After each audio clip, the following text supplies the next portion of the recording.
Sorry, ma'am, but there seems to be a mix-up with your seat. We'll need you to vacate this one. The words sliced through the silence of first class, sharp and cold as a blade. The Boeing 787 of North Star Airways had just completed boarding. The cabin glowed under the warm golden lights reflecting off the leather seats, every detail designed to whisper luxury. Yet no one in seat 1A felt comfortable because the woman sitting there, Olivia Carter, 57 years old CEO of Carter Dynamics, had just lifted her gaze, her eyes cutting through the air like glass. Her salt and pepper hair was neatly trimmed. Her face bore the quiet strength of 3 decades in the battlefield of business, and the platinum ring on her hand gleamed faintly as she tightened her grip on her ticket. Her voice was low and steady, yet each word struck like a hammer against steel. "You said vacate this seat." In front of her, Kelly Adams, the lead flight attendant, forced a professional smile. She bowed slightly polite to the point of arrogance. "Yes, ma'am. There's been a small issue with seating. A VIP passenger. Mr. Charles Whitman usually occupies seat 1A on this route. The airline kindly asks if you'd move to seat 3C. Of course we'll refund the price difference. Refund the price difference." The phrase hit Olivia's ears like an insult wrapped in courtesy. She inhaled slowly, glancing at the seat beside her, empty, spotless, perfectly arranged, and the man standing in the aisle. Charles Whitman, grey suit, gold watch with an expression caught somewhere between embarrassment and entitlement, said nothing. He only shrugged as if to say, "This sort of thing happens." A line of passengers stood waiting in the aisle, faces a mix of curiosity and discomfort. A middle-aged man whispered to his wife. She probably sat in the wrong seat. The woman nodded, her voice low, but not low enough. "Look at her clothes. She doesn't look like a VIP." In that moment, Olivia felt a familiar weight settle in her chest, a cold, heavy, slow feeling that had followed her for 30 years, being judged before she ever had the chance to speak. She raised her head, her tone calm but edged with steel. "I am a platinum member of this airline 12 years straight. I booked this seat 3 months ago. Is there something wrong with that?" Kelly's lips tightened. "There's no mistake, ma'am, but Mr. Whitman is a guest of North Star's executive board. They made a special request. We hope you'll cooperate, the airline will." "No," Olivia interrupted. Just one word, sharp and final, freezing Kelly in place. "There will be no cooperation. I paid for this seat. I am exactly where I'm supposed to be. Maybe you should ask yourself why your company thinks the person who should move is me." The air in the cabin turned thick and motionless. Even the hum of the engines outside seemed to vanish. At the far end, a young flight attendant, Tiana Brooks, the same woman who had met Olivia earlier in the lounge, stood frozen, her eyes wide. She recognized that look, anger restrained by dignity, pain held behind poise. And in it, she saw herself months earlier, when a passenger told her she didn't look qualified to serve first class. She had smiled through it then, only to cry later in an empty galley. Now she was watching the woman she could one day become someone strong enough not to bow.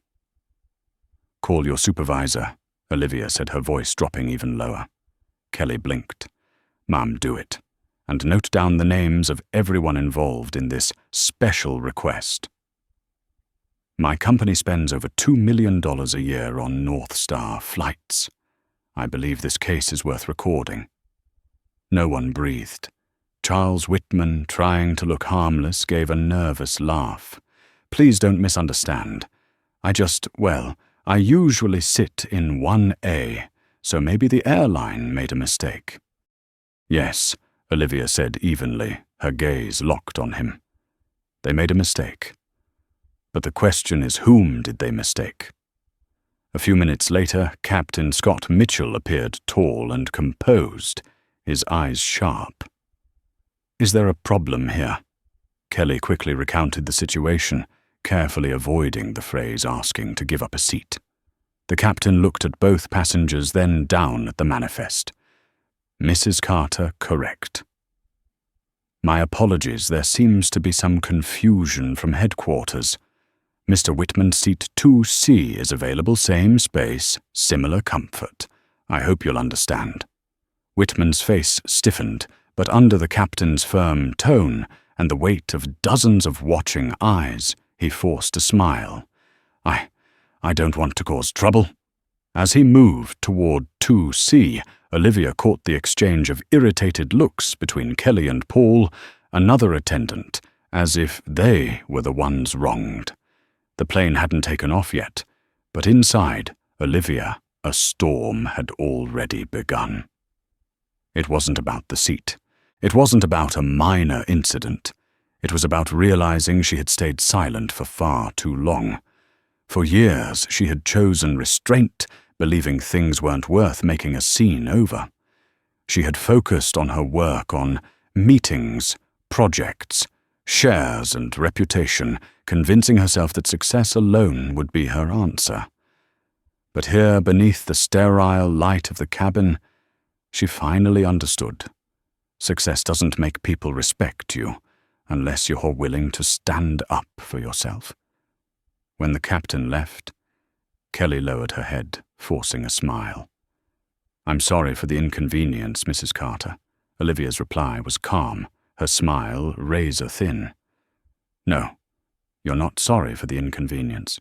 You're sorry because you picked the wrong person to test." Kelly's throat tightened. The cabin froze in uneasy silence. The plane began to taxi, the engines roaring louder. At the front of the cabin, Tiana stood with tears glistening in her eyes, but a faint, proud smile on her lips. She had just witnessed something rare, a black woman not only keeping her seat, but holding on to the dignity of everyone who had ever been told to stand up and leave. Olivia closed her eyes and inhaled deeply. The soft cabin lights fell across her face. Outside, the aircraft climbed into the night sky, but within Olivia Carter, another journey had just begun, a journey to reclaim the true meaning of power, not in a first-class seat, but in the courage to remain seated when the world insists you should stand. And somewhere in that glowing cabin, amid the hum of engines and the hush of breathless onlookers, everyone knew they had just witnessed something extraordinary. Not a difficult passenger, but the quiet birth of a storm called justice. The early morning sky over Seattle looked like a wet sheet of mist. From the 38th floor of Carter Dynamics headquarters, Olivia Carter stood by the wide glass window, holding a steaming cup of mint tea. Below the city was slowly waking up golden lights rippling across the water, distant car horns echoing faintly through the cold fog. She was used to this view. For 30 years, every morning began with the same feeling, standing higher than everyone else, yet emptier than anyone could imagine. The glass door behind her slid open. Lauren Perez, her assistant, entered briskly, carrying a thick stack of documents.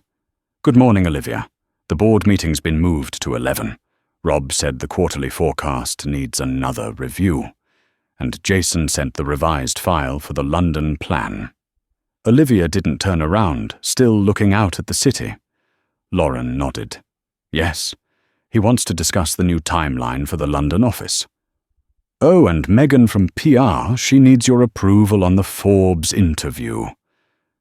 Olivia sighed, setting her teacup down. Another from garage to billion-dollar empire story. Lauren gave a cautious smile.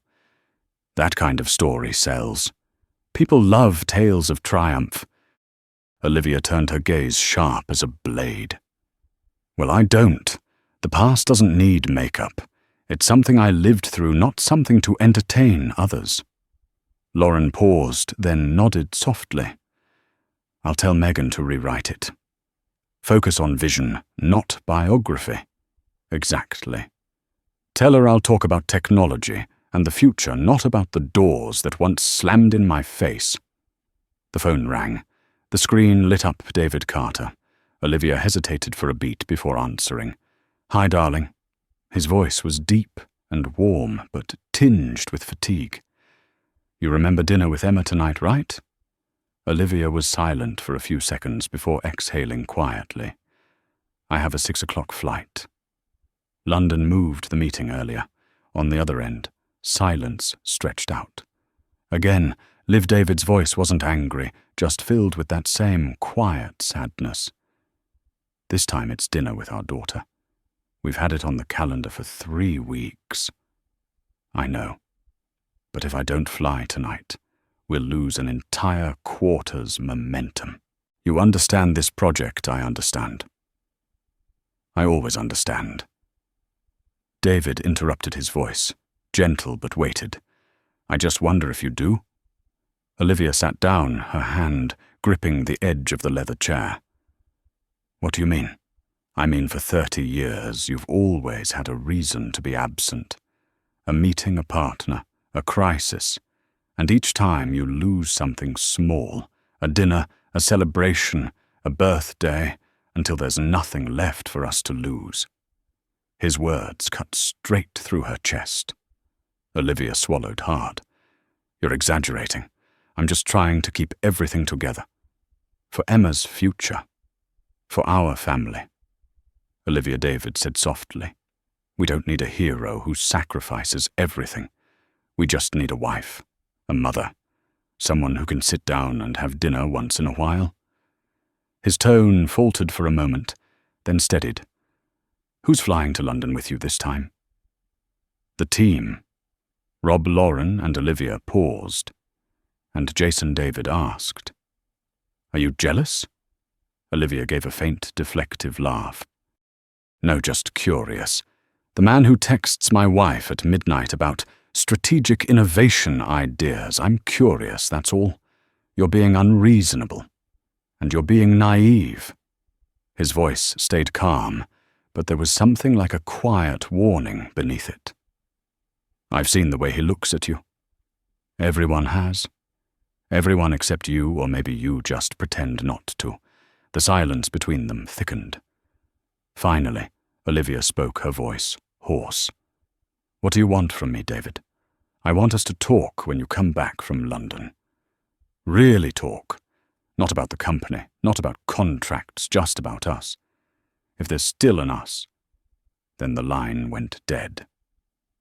Olivia set the phone down, her eyes landing on the glass wall where a framed magazine cover hung, The Woman Who Changed Cybersecurity.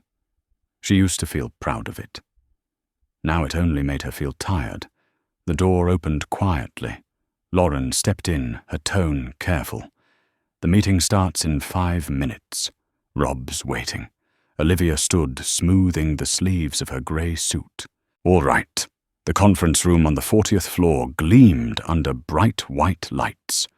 At the head of the table, Olivia spoke clearly, each word precise and firm.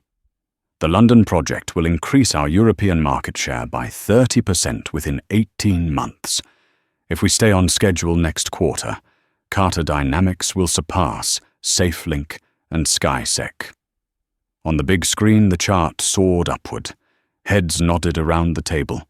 Rob Hayes, the CFO, spoke up. The plan looks promising, but the risks are significant.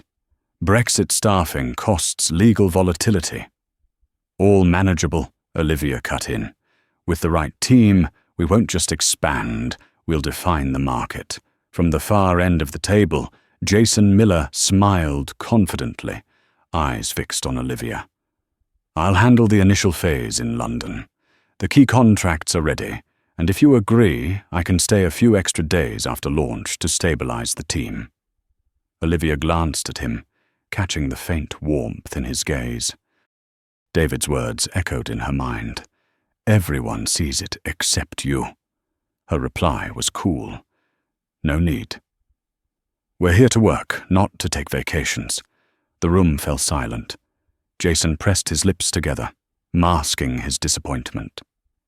When the meeting ended, Lauren approached. "The car's waiting to take you to the airport. Your ticket's confirmed." And she hesitated.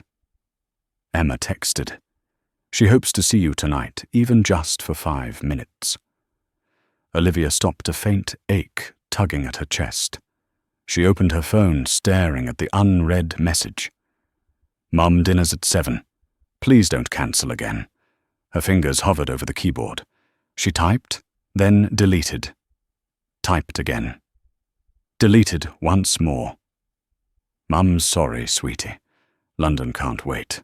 But she didn't send it. She couldn't. The sleek black car rolled out from the Carter Dynamics Tower.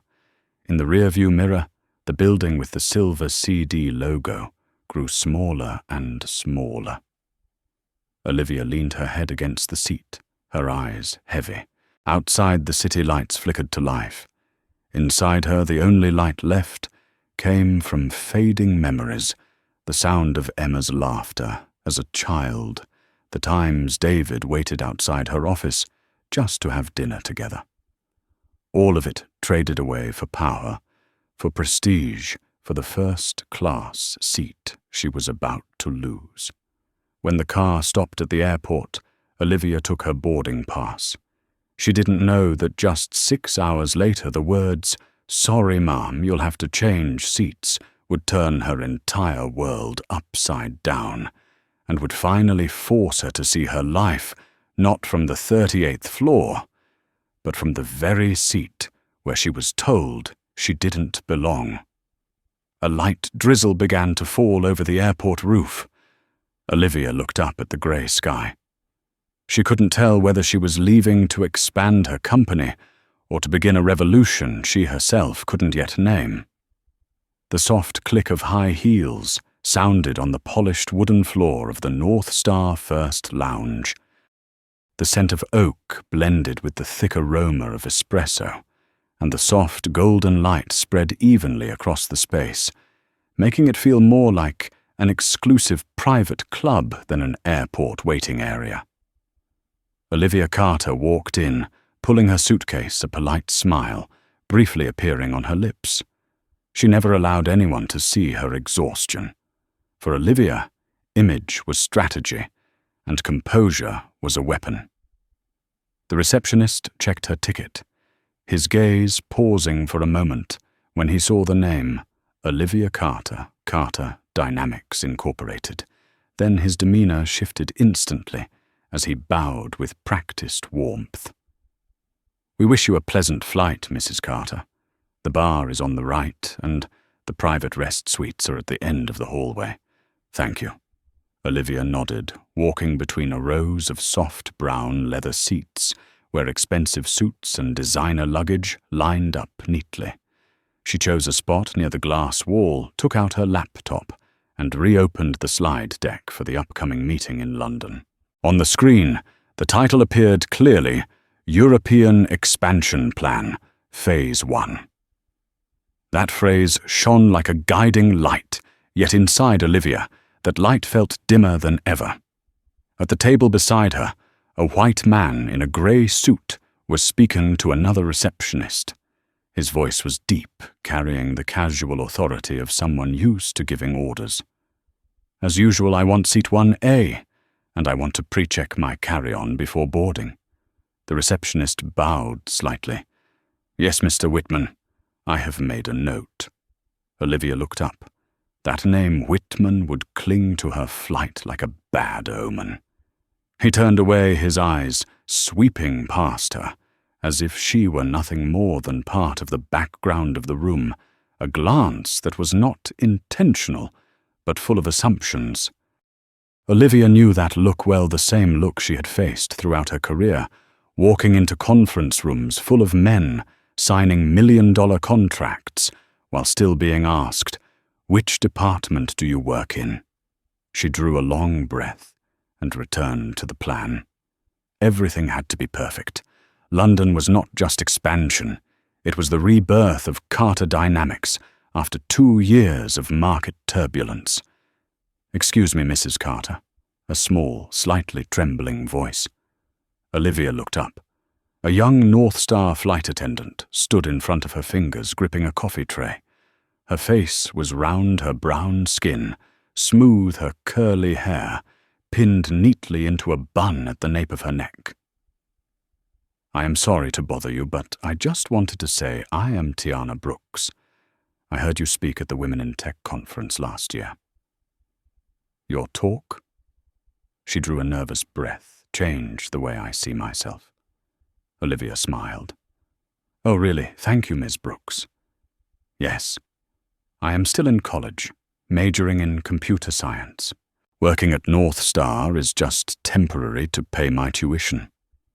Studying and working at the same time, Olivia tilted her head, her gaze softening. "I used to be like you. When I was 20, I wrote code in coffee shops on an old laptop, so slow I had to pray every time I ran a program." They both laughed, and Tiana visibly relaxed. "I did not think you would be this friendly," she admitted. "In the media, they describe you as very strict. The media likes to simplify people. They turn a woman with goals into someone cold. They do not understand that to survive, sometimes women have no choice but to look stronger than they really are." Tiana nodded, her eyes shining. "You are right. Here I also feel out of place. They tell me not to be so sensitive. But there are things you just cannot ignore." Olivia looked at her and saw a reflection of herself 3 decades earlier, a young woman moving through a world that constantly doubted the abilities of women of color. She took a business card from her wallet and quickly wrote a private email address on it with her silver fountain pen.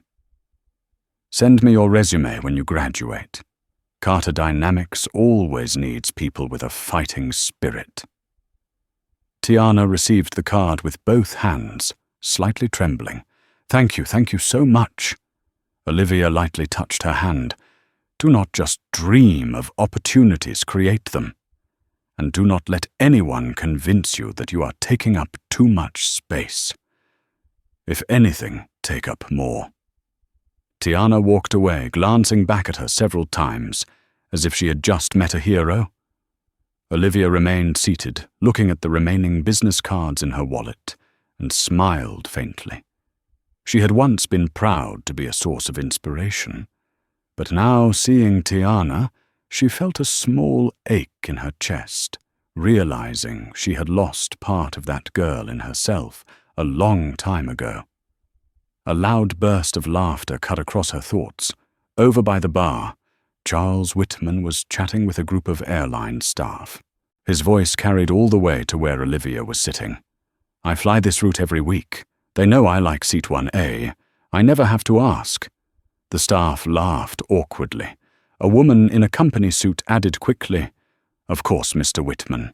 We always prioritize our frequent guests." Olivia watched the scene, her eyes narrowing slightly. She understood the language of power, the way people bowed to money, and the way they bowed to the familiar habits of unfairness. Another staff member stepped up to the counter and made an announcement. "North Star Flight 708 to London will begin boarding in 15 minutes. First-class passengers, please be ready." Olivia closed her laptop and gathered her papers. As she stood, her eyes brushed over Whitman once more. He was gesturing broadly, laughing loudly, completely convinced that the world revolved around him. "The world only gives us the seat it thinks we deserve," Olivia thought. "But only when we stand up does it learn we do not accept its limits."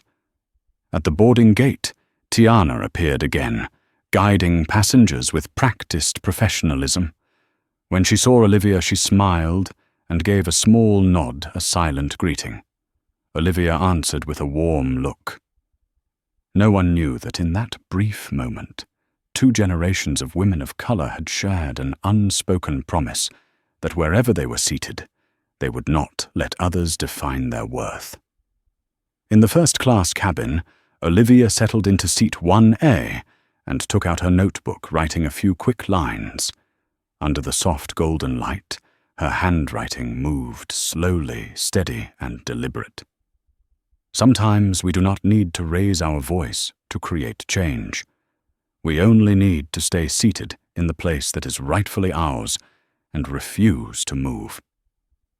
Outside, night slowly descended over Seattle. High above, other planes took off one by one, glowing like fireflies in the dark sky. Olivia did not know that only a few hours later, on this very flight, that belief would be tested, and one simple act, refusing to leave her seat, would turn her into the center of a storm that would force the world to reconsider what the word respect truly means. At the back of the cabin, Tiana was still busy checking seats and adjusting luggage, but her eyes kept drifting toward seat 1A. There, Olivia Carter gently closed her eyes and sighed. Amid the airport noise and the steady rumble of rolling suitcases, she heard a question rising inside her, soft but deep. Have all the years I sacrificed truly bought equality, or only a temporary seat on the flight of the powerful? She did not have an answer. Not yet.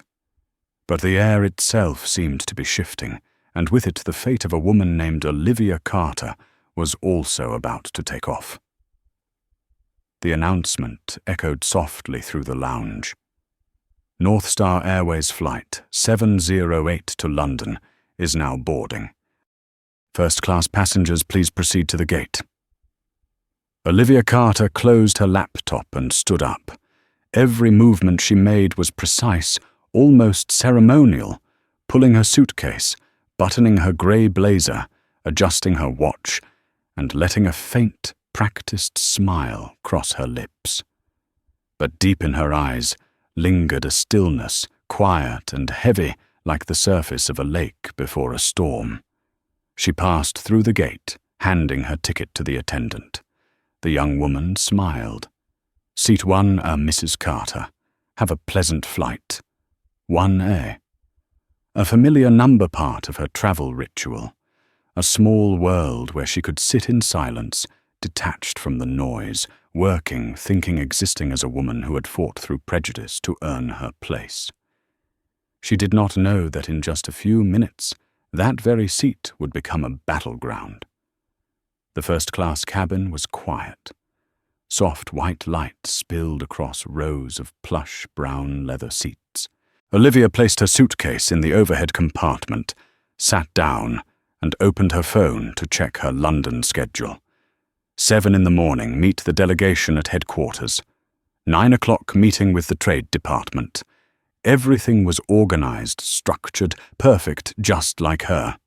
A flight attendant approached Kelly Adams, her blonde hair tied neatly in a high ponytail, her smile polished to perfection. Good evening, Mrs. Carter. I'm Kelly, your lead flight attendant today. Would you like some champagne before takeoff? Olivia nodded politely. Thank you, Kelly. Kelly's smile didn't waver, but her eyes flicked briefly to the screen of Olivia's ticket. Just a second, but enough to reveal a spark of judgment. Olivia had seen that look thousands of times, the quiet appraisal of a black woman in a first-class seat. She took a sip of champagne and told herself, it's fine. Just another flight. 15 minutes later, as the cabin filled, Olivia heard familiar footsteps in the aisle. A man's voice followed low, confident and slightly too loud. Kelly, you know me seat 1, a same as always. Charles Whitman. He laughed and shook Kelly's hand like they were old friends, then glanced around the cabin. His eyes landed exactly where Olivia was sitting. Oh, seems there's been a little mix-up. Kelly tilted her head slightly, her voice sweet but tense. Yes, Mr. Whitman, it looks like the system double-booked your seat. Please give me a moment, I'll sort it out. Olivia set her champagne glass down. Her voice was calm, but cutting like steel striking the floor. "There's nothing to sort out. This seat is mine. I booked it 3 months ago." Kelly gave an uneasy smile. "Of course I understand, but the corporate office made a special request for Mr. Whitman. He's one of our long-term VIP passengers." "If you don't mind, I do mind," Olivia interrupted. "Very much." The air froze. A few passengers looked up from their laptops. Kelly stood motionless, her professional smile hardening into a mask. "Mrs. Carter," she said softly, "the airline can offer a refund or a voucher." "Are you asking me to give up the seat I purchased because a white man usually sits here?" Olivia's tone was even but sharp. "Do you hear yourself?" "At the front of the cabin." Tiana Brooks. The young flight attendant Olivia had met earlier in the lounge paused mid-task, her expression tightening. She heard every word, and her heart began to race, not from fear, but from recognition. She had seen this scene before, not with a CEO, but with ordinary people. A black woman told she was in the wrong seat. A passenger denied an upgrade because there were no spots left, even when the seat next to her was empty. She knew how those scenes ended. The weaker person would smile, apologize, and quietly stand up. But Olivia Carter did not stand up. Kelly lowered her voice, trying again. "Mrs. Carter, please, I truly hope you'll cooperate. This is just a small misunderstanding, nothing worth, whose while Kelly Olivia asked, her voice dropping lower, steadier. The person asked to move, or the one who assumes they'll always be accommodated. Whitman stepped in, his tone a mix of embarrassment and irritation. "I don't want to cause trouble. It's just that I always sit here. The airline knows my preferences." Olivia turned toward him, her gaze unwavering. "And the airline knows mine too, 12 years as a platinum member. Yet somehow only one of us is being asked to move. I wonder why that is." Whitman's face reddened. He looked away. The entire cabin was silent. A few minutes later, Captain Scott Mitchell appeared, his stride firm and deliberate. "What's going on here?" Kelly spoke quickly, her voice shaky. "Just a seating mix-up, Captain." "Mr. Whitman, not usually," Olivia interjected. "We're talking about a paid reservation, not a habit." Scott checked the passenger list, sighed and said, "Mr. Whitman, seat 2C is available. It's still first class, same legroom. I'd appreciate your cooperation." Whitman pressed his lips together, then nodded reluctantly. "Fine." As he walked past, Olivia caught Kelly's gaze, cold, tense, and quietly resentful. No words were needed. Olivia knew this woman would remember the moment forever. The flight took off 10 minutes late. But in Olivia's mind, time had stopped. She leaned back, eyes closed, listening to the soft vibration of the engines beneath her feet. Something inside her had broken, and yet something else had awakened. Broken from exhaustion, from seeing once again the quiet contempt hidden behind polite professionalism. Awakened because this time she had not stayed silent. Not this time. When the plane leveled out, Tiana approached and whispered softly, "Mrs. Carter, I just wanted to say thank you. If it were me, I think I would have stood up." Olivia opened her eyes and looked at the young woman, her expression softening. "Don't thank me. Just remember, when one person stands up for what's right, the whole system is forced to sit down and listen." Tiana nodded, her eyes glistening. Olivia turned back to her laptop, but instead of opening the London presentation, she opened a blank document and began to type. "There are boundaries we no longer accept, not because we seek to fight, but because we're too tired to pretend everything is fine." She stopped typing and looked out the window. Beneath the thick clouds, Seattle had disappeared. Somewhere in the cabin, Whitman was on the phone, his voice loud, as if nothing had happened. Kelly sat quietly taking notes, avoiding any glance toward seat 1A. Yet something in the air had shifted. Olivia clenched her hand around the armrest, feeling the cold metal beneath her palm. It grounded her. She understood now the real collision wasn't about a seat, but about the idea of who gets to sit where and who's told to move. She didn't know it yet, but in just a few hours this very flight would become the center of global attention, and the small act she had made today would help thousands of people find their own voices again. But for now, as she looked out at the endless stretch of dark ocean below, Olivia Carter had only one thought. I didn't sit down just to fly.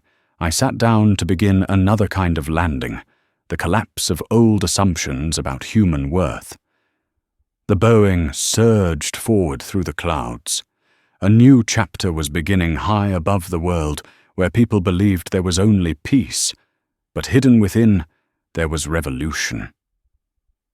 The lights in the first-class cabin dimmed.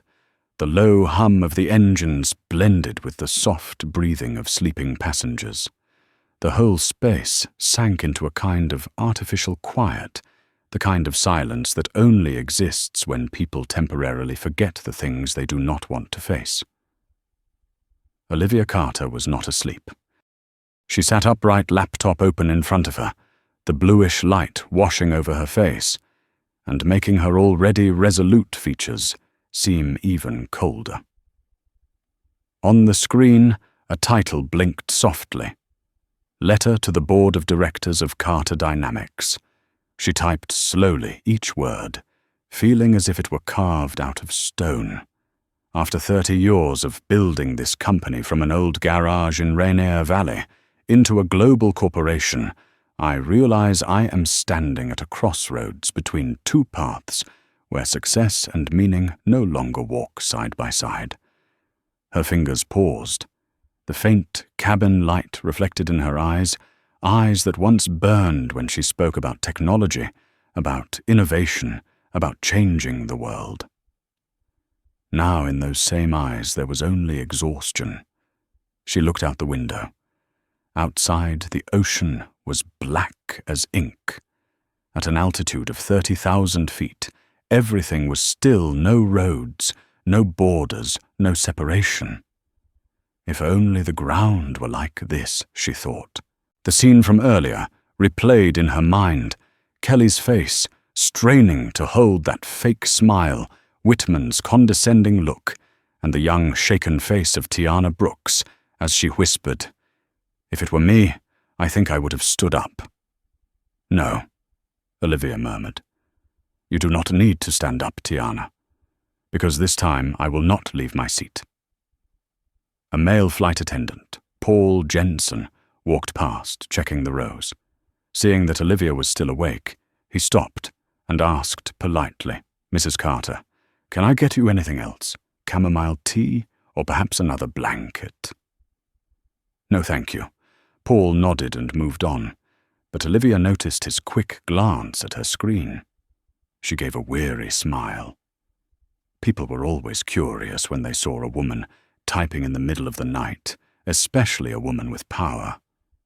She began to type again. "I have spent my life proving that a black woman can build an empire with her mind without asking anyone for permission. But along that journey, I have slowly lost the very thing that made me begin in the first place: people." The sentence stopped there. People. David's face, her husband, came back to her. His patient eyes laced with disappointment when he said, "You always have a good reason not to be with your family."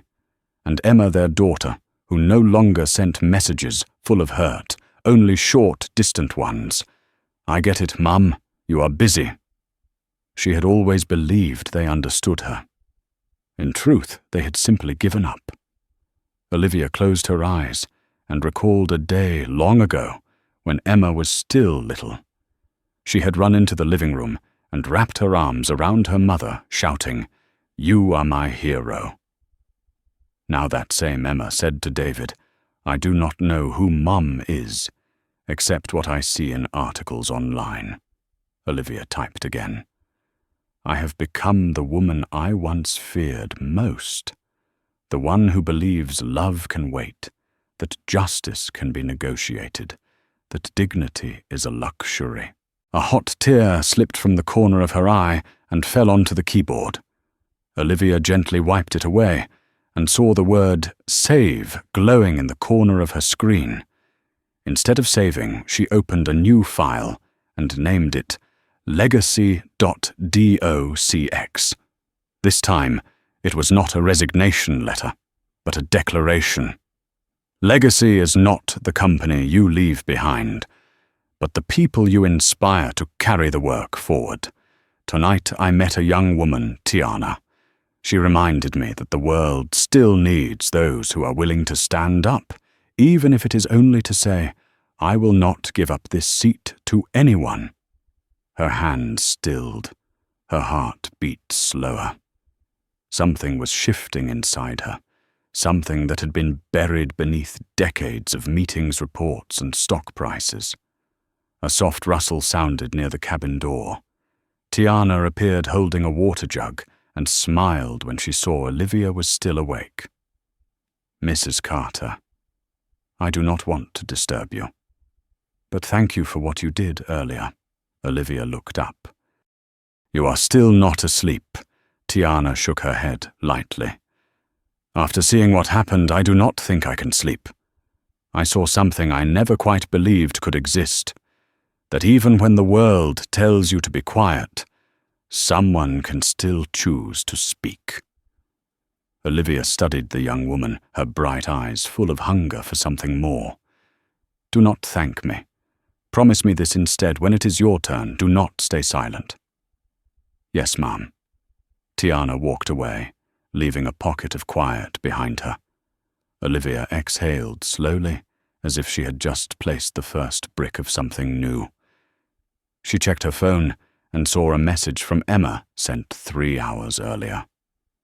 "I just rewatched your talk from last year. Do you still believe in what you said?" Olivia stared at the text for a long time.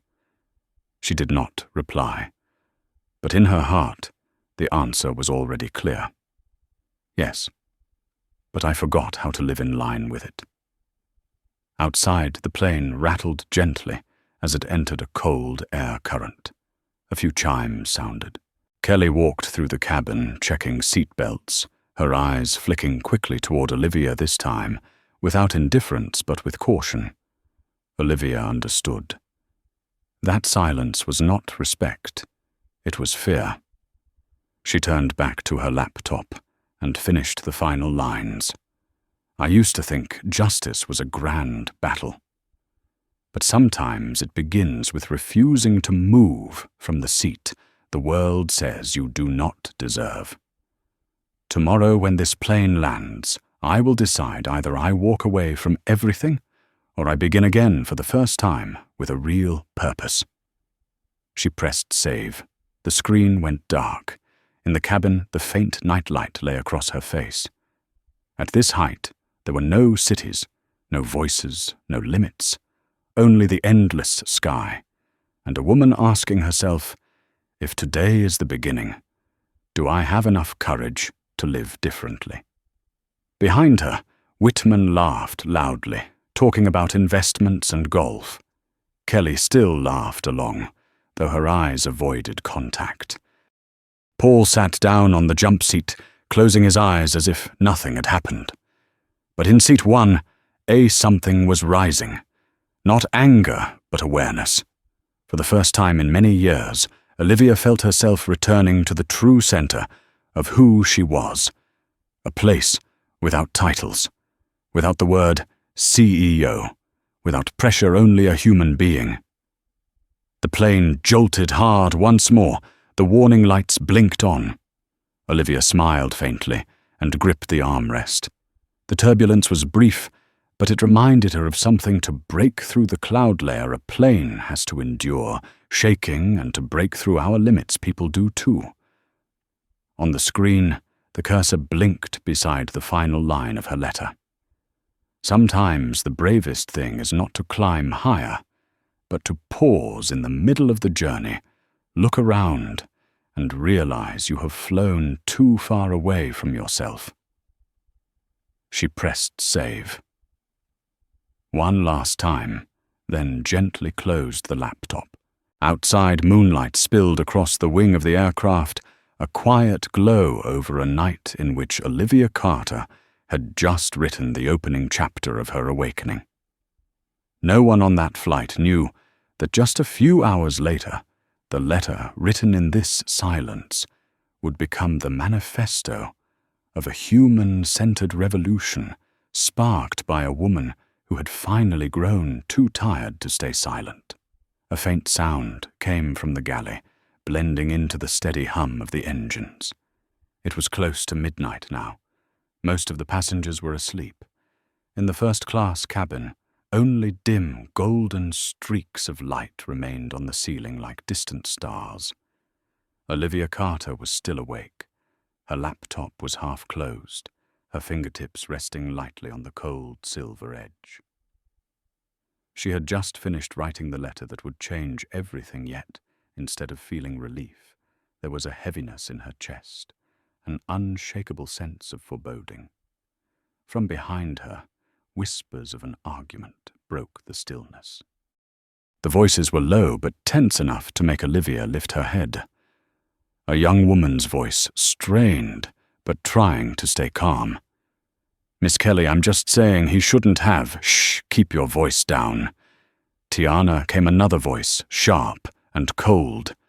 "Kelly Adams." "But this will be handled. I already told you."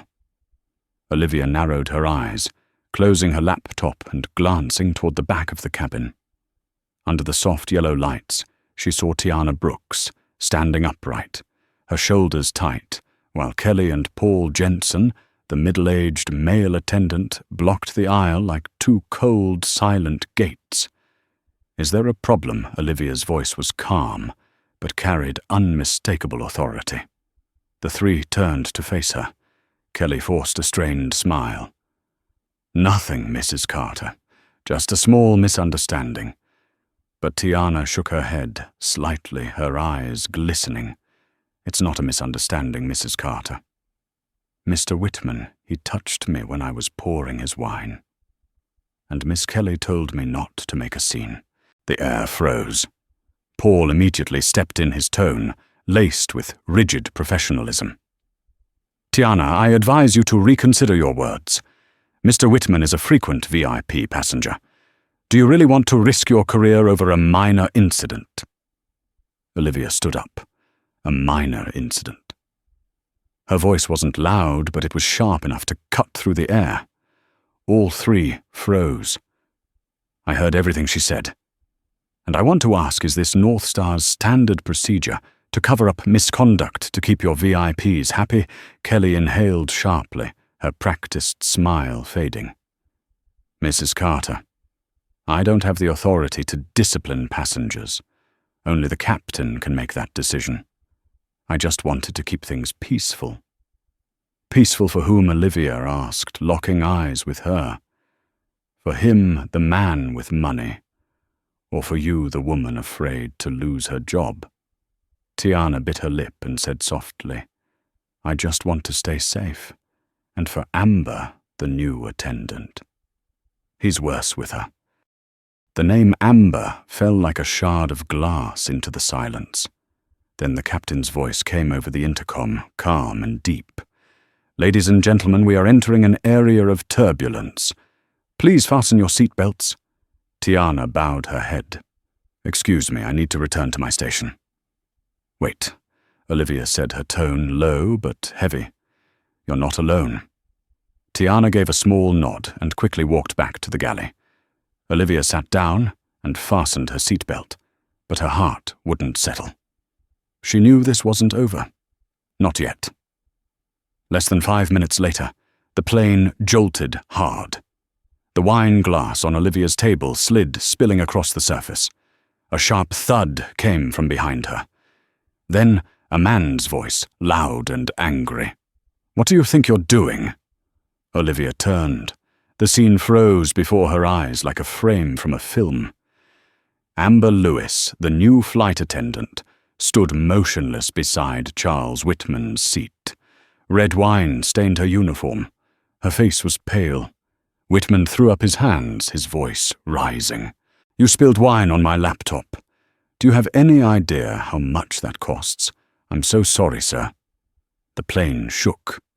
Amber's voice trembled. "Shook, what nonsense. You're clumsy and unprofessional.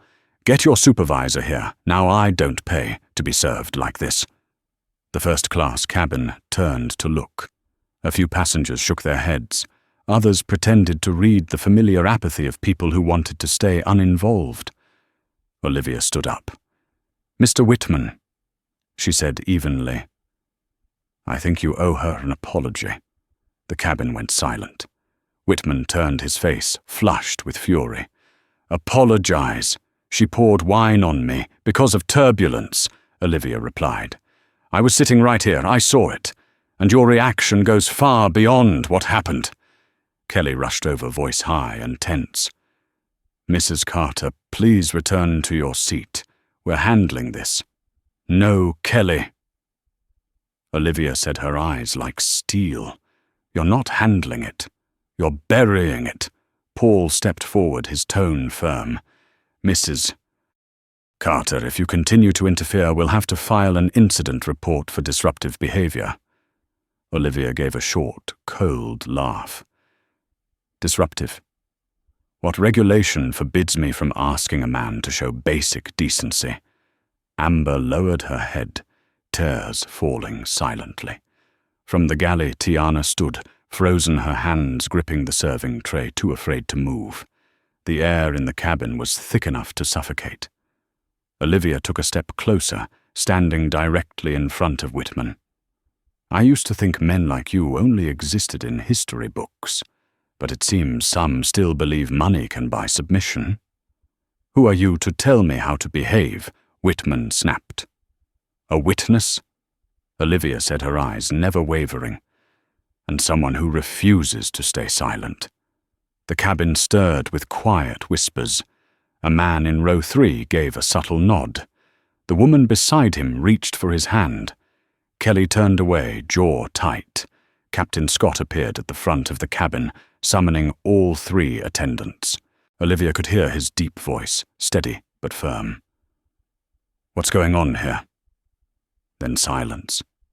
Then Kelly's voice, clipped and defensive. "Mrs. Carter is interfering with our work."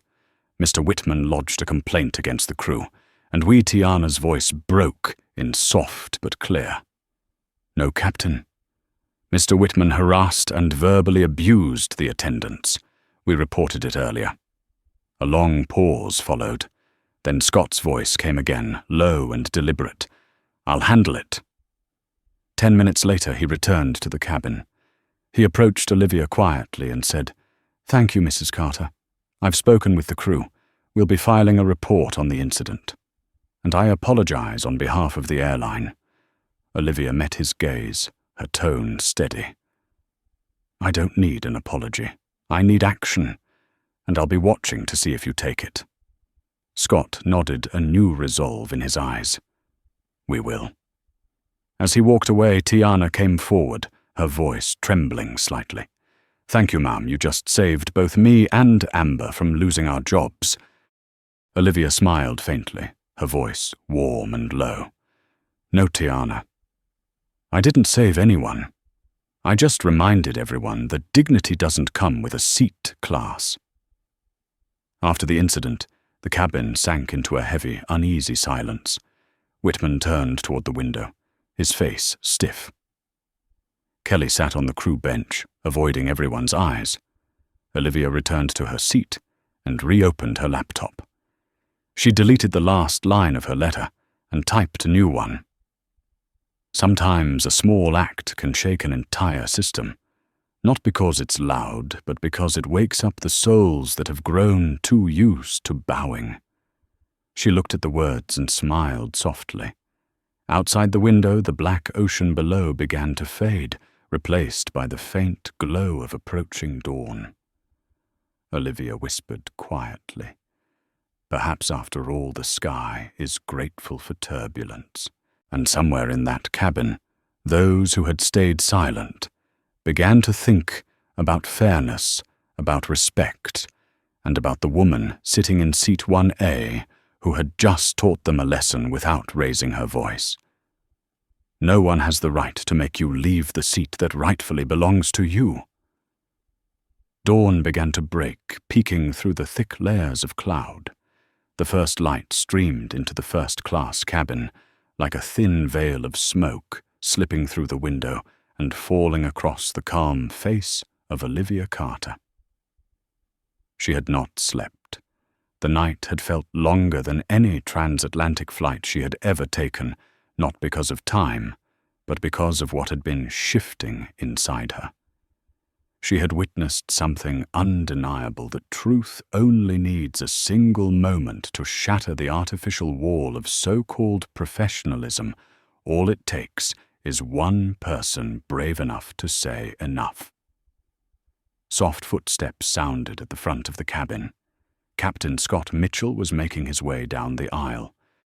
He stopped at seat 1A, his posture steady, his eyes carrying something different this time, no longer just formality, but sincerity.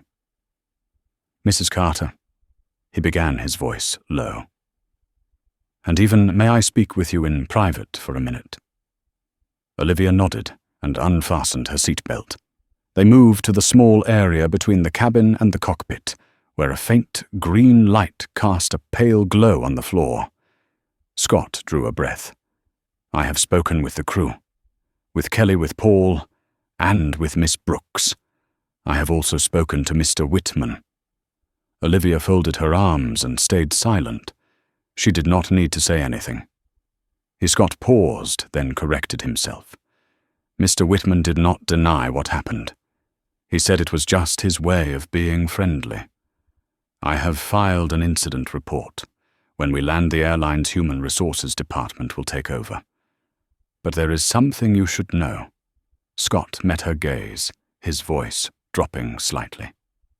"This is not the first time. At least 3 flight attendants have reported similar behavior from him, but the reports were blocked at the regional management level. I only found out this morning when I checked the system." Olivia raised an eyebrow. "And what did they do about it?" Scott gave a small, bitter smile. "Nothing. Because that passenger is connected to the North Star Board of Directors." A chill seemed to pass through the air. Olivia felt as if even the atmosphere itself were ashamed. "You know," she said slowly, "people usually imagine injustice as a heavy punch. In truth, it is more like a leak in the hull, quiet and patient, and eventually it rots the entire ship."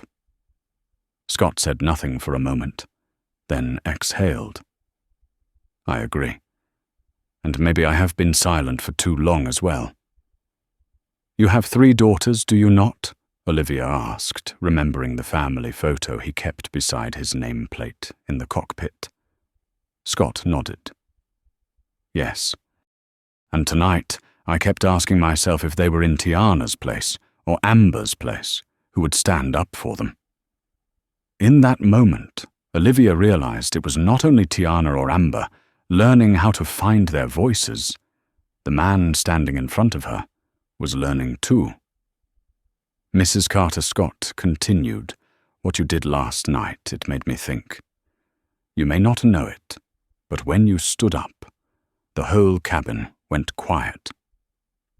Not because they were afraid, but because they saw something they had forgotten, that you can say no, that you do not have to apologize for protecting what is right."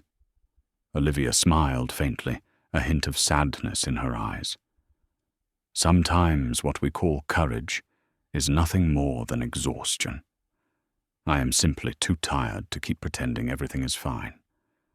Whatever the reason, Scott said, you woke a lot of people up.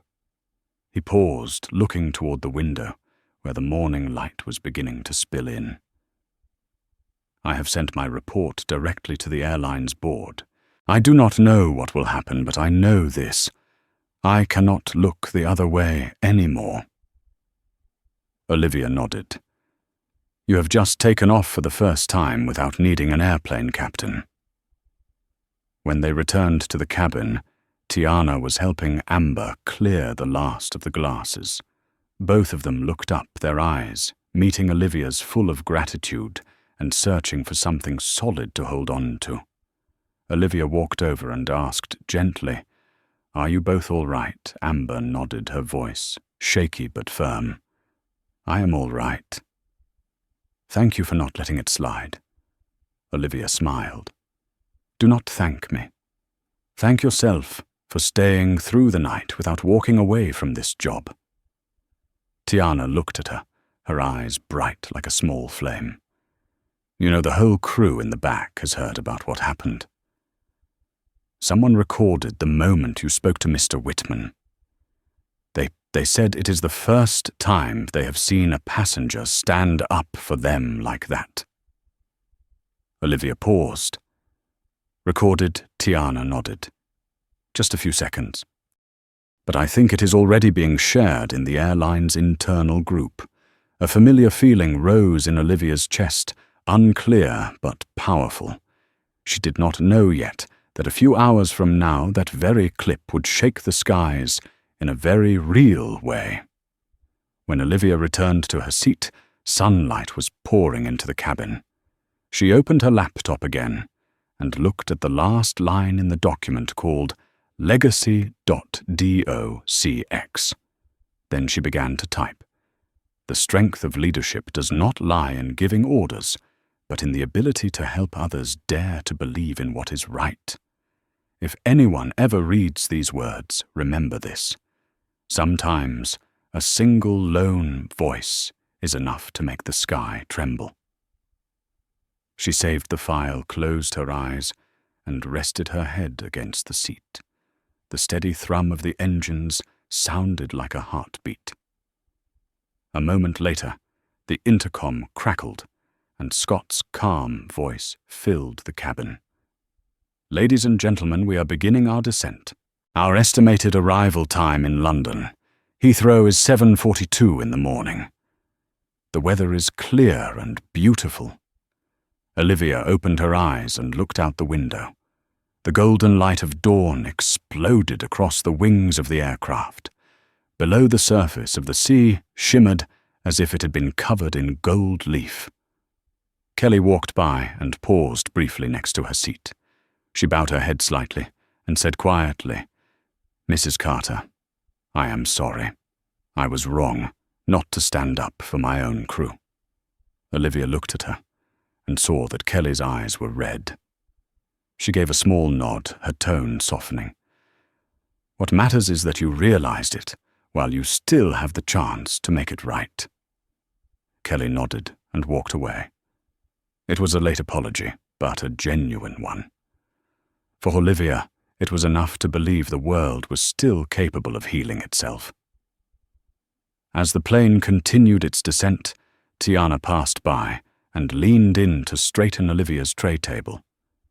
She spoke softly, her voice barely above a whisper. The captain spoke to the entire crew. He said that from now on, if any passenger harasses staff, even a VIP, we have the right to report directly to the cockpit. We do not have to go through the lead attendant anymore. Olivia looked up and met the young woman's radiant smile. "Good. Hold on to that. Do not let it stay just a policy, make it a culture." Tiana nodded enthusiastically. "Yes, ma'am." The chime for prepare for landing sounded. Olivia tightened her seatbelt. When the wheels touched the runway, she drew her first deep breath in many hours. Not because all her worries were gone, but because she knew that the battle inside her had finally landed. From deep within a quiet but resolute voice spoke Olivia, "This is not an ending. This is a new departure gate. As the cabin door opened, passengers began to file out. At the exit, Captain Scott Mitchell stood by to say goodbye, his expression solemn. When Olivia approached, he extended his hand. "Thank you truly. What happened last night, it will not be buried." Olivia shook his hand and smiled. "If you ever need someone to remind them of that, you know where to find me." Scott replied, his voice steady. "Yes, and I think the world will soon know as well." Olivia stepped out of the jet bridge and into the cool early morning air of London. In her hand, the laptop felt heavier than usual, not because of its metal, but because of what it now carried inside. Above her, the sky over the airport blazed with bright morning light, fierce and radiant like a promise that dawn always follows the darkest night. She did not yet know that somewhere in the vast web of the internet, a 3-minute video from the first-class cabin was beginning to spread. And within 24 hours it would ignite a movement known as the Dignity Initiative. For now, as she walked through the terminal, Olivia Carter knew only one thing. Some flights end on the runway, but there are flights that truly begin the moment we dare to say enough. Heathrow Airport was crowded in the early morning. Streams of people flowed like silver currents under the lights, reflecting off the marble floor. Olivia Carter walked through the crowd with her usual calm composure, but inside a storm was stirring. Her phone buzzed continuously, message after message lighting up the screen. From her assistant, Lauren Perez, Mrs. Carter. "Have you seen the news?" Olivia frowned. "What news?" She unlocked her phone, and her heart skipped a beat. On the screen, the headline read, "First-class passenger defends flight attendant from harassment. CEO of Carter Dynamics identified in viral video." Below it, a 3-minute video filmed inside the first-class cabin of North Star Flight 708. In it, Olivia was standing, her voice calm yet razor-sharp. "Dignity is not a privilege, it is a fundamental human right." That sentence, clear and unwavering, echoed through the soft cabin lights and the hum of the engines. The comment section below exploded like fireworks. She spoke for all of us. This is why women need seats at the table. Respect has no class. Within 6 hours, the video had reached over 3 million views. Olivia stopped in the middle of the concourse, her eyes fixed on the screen. No one paid attention to the woman in a grey coat, her silver hair neatly tied back, standing frozen in the flow of moving people, as if time itself had paused around her. Another message appeared from Lauren. "North Star Airlines is in crisis. Staff at airports in New York, Dallas, and Chicago just walked off the job. They're calling it the Dignity Walkout." Olivia read it twice. A strange feeling swept over her, half disbelief, half awe. The story of one first-class cabin had gone beyond the skies touching the ground, touching thousands of silent injustices. At the arrivals area, Jason Miller, the European branch director of Carter Dynamics, stood waiting with a bouquet of flowers, his face bright with a practiced smile. "Olivia, welcome to London." She nodded, masking the turmoil inside. "Thank you, Jason. I need a car to the hotel, immediately." Jason quickly grabbed her suitcase, unable to hide his curiosity. "Good flight. I heard there was a bit of an incident." Olivia looked at him, her expression calm but chilling. It was fine. Perfectly fine. They rode in silence. Only the constant vibration of Olivia's phone filled the air calls from journalists, partners, even human rights organizations. When they arrived at the hotel, Lauren called via video. Her eyes were shadowed with exhaustion, her voice trembling between excitement and panic. "Mrs. Carter, You're becoming a symbol. The press is calling you the voice of the skies. But more than that, North Star just released an apology promising a full investigation, and what their CEO, Stephen Grant, wants to meet you immediately, in private. Olivia froze. Grant, the famously stoic man who almost never appeared in public, wanted to meet her. All right, arrange it. 2 hours later, in a private conference room on the top floor of the hotel, Olivia sat across from Stephen Grant at a polished oak table.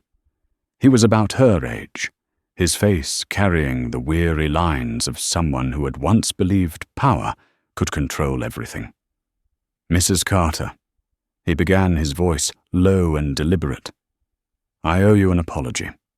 On behalf of the airline, and on behalf of myself. Olivia studied him, saying nothing. Your video grant continued was a wake-up call, not just for North Star, but for the entire aviation industry. I just finished a board meeting. We've decided to launch a full reform of our behavioral and grievance policies, effective immediately. Reform Olivia's tone was cool. I hope that's not just a public relations slogan. Grant met her gaze. It's not. I want you to help make it real. I'm asking you to serve as an independent advisor to our ethics board to directly oversee the changes. For a moment, time seemed to slow. Opportunity, responsibility, and the weight that came with both. Aren't you afraid I'll embarrass your company? She asked. Grant gave a faint, tired smile. My company has already been embarrassed.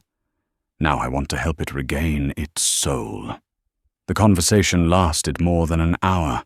They spoke about human rights, employee protection mechanisms, and corporate culture. When it ended, Grant stood and extended his hand. Thank you, Olivia. You didn't just save an airline, you're helping the world remember how to treat one another. Olivia shook his hand, her voice steady. I didn't save anyone. I just said what should have been said long ago. Back in her room, Olivia opened the window and looked out at London, bathed in the morning sun. The light glinted off the glass towers, scattering into thousands of golden fragments, like pieces of hope awakening after a long night. She opened her laptop, found the file legacy.docx, and began to type. Sometimes change doesn't begin in grand halls or official resolutions. It begins with one act of courage at the right moment, one person refusing to bow one sentence that makes the world stop and listen. I didn't find justice on the ground, but perhaps I met it among the clouds. Her phone rang again. It was Lauren. Mrs. Carter, you need to return to Seattle immediately. The Carter Dynamics Board has called an emergency meeting. The video's gone global. The company's being mentioned everywhere. Some people are praising you, others are criticizing. Stocks are up 4%. But the financial press is calling your actions impulsive. Olivia closed her eyes. Book me the earliest flight. I'm coming back, Lauren hesitated. Are you sure the media will swarm you?